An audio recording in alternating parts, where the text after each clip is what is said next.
एक बार एक छोटी सी बच्ची हाथ में मिट्टी की गुल्लक लिए भागती हुई एक दवाई की दुकान पर गई। वह काफी देर तक वहां पर खड़ी रही, लेकिन दुकानदार का ध्यान उस पर नहीं गया क्योंकि वहां पर काफी भीड़ थी। उसने दुकानदार को कई बार बुलाया, लेकिन दुकानदार का ध्यान उस पर नहीं गया क्योंकि वहां पर भीड़ बहुत थी। फिर इस बच्ची को गुस्सा आया और अपने मिट्टी की गुल्लक को वहीं काउंटर पर जोर से रख दिया। इसके बाद दुकानदार और वहां पर खड़े सभी लोग उस बच्ची की तरफ देखने लगे। दुकानदार ने उस बच्ची से पूछा कि बेटी आपको क्या चाहिए? तो वह बड़े ही भोलेपन से बोली, मुझे एक चमत्कार चाहिए। यह सुनकर दुकानदार को कुछ समझ में नहीं आया और ना ही वहां पर खड़े लोगों को कुछ समझ में आया। सभी उसकी तरफ देखने लगे। फिर दुकानदार ने उससे कहा कि बेटे, चमत्कार तो यहां पर नहीं मिलता है।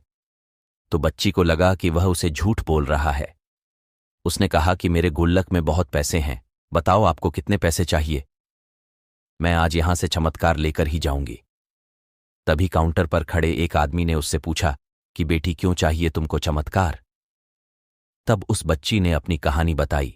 अभी कुछ दिन पहले मेरे भाई के सर में बहुत तेज दर्द हुआ। मेरे पापा मम्मी उसको हॉस्पिटल ले गए। उसके बाद कई दिन तक मेरा भाई घर नहीं आया। मैंने बहुत बार अपने पापा से पूछा, लेकिन उन्होंने मुझे कुछ नहीं बताया। वो बार बार यही बोलते रहे कि वह कल आ जाएगा, लेकिन वह अभी तक घर नहीं आया है। तभी मैंने देखा कि मम्मी रो रही थीं और पापा उनसे कह रहे थे कि हमारे बेटे के इलाज और दवाइयों के लिए जितने पैसे चाहिए उतने पैसे मेरे पास नहीं हैं। अब उसको कोई चमत्कार ही बचा सकता है। तब मुझे लगा कि मेरे पापा के पास अगर पैसे नहीं भी हैं तो क्या हुआ, मेरे पास तो है। इसीलिए मैंने जितने भी पैसे जोड़ रखे थे वह सारे पैसे लेकर मैं इस दवाई की दुकान पर आई हूं ताकि चमत्कार खरीद सकूं। फिर उस आदमी ने बच्ची से पूछा कि कितने पैसे हैं तुम्हारे पास? ये सुनते ही बच्ची ने गुल्लक उठाई और जमीन पर पटक कर उसे फोड़ दिया और पैसे गिनने लग गई। वहां पर खड़े सभी लोग उसे देख रहे थे।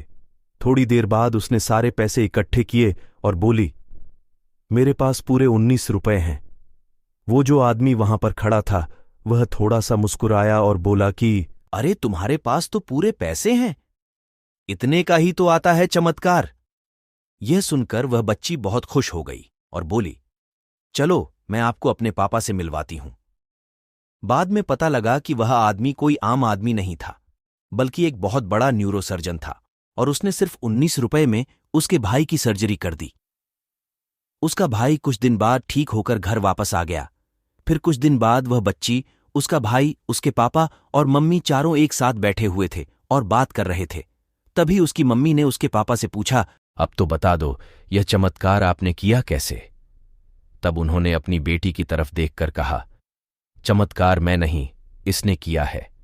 तो यहां पर एक बहुत बड़ी सबक है जो हम उस छोटी सी बच्ची से सीख सकते हैं।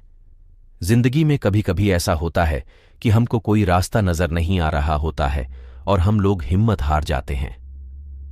तब हमारे अंदर एक बच्चा होता है जो कोशिश करने से कभी पीछे नहीं हटता है। वह हार मानने को तैयार ही नहीं होता है क्योंकि उसको ना शब्द समझ नहीं आता है। वह बच्चा जिसके लिए कुछ भी नामुमकिन नहीं है, क्योंकि वह हर हाल में कोशिश करता ही रहता है। इसी के साथ हम विदा लेते हैं। मिलते हैं एक नई कहानी में। धन्यवाद।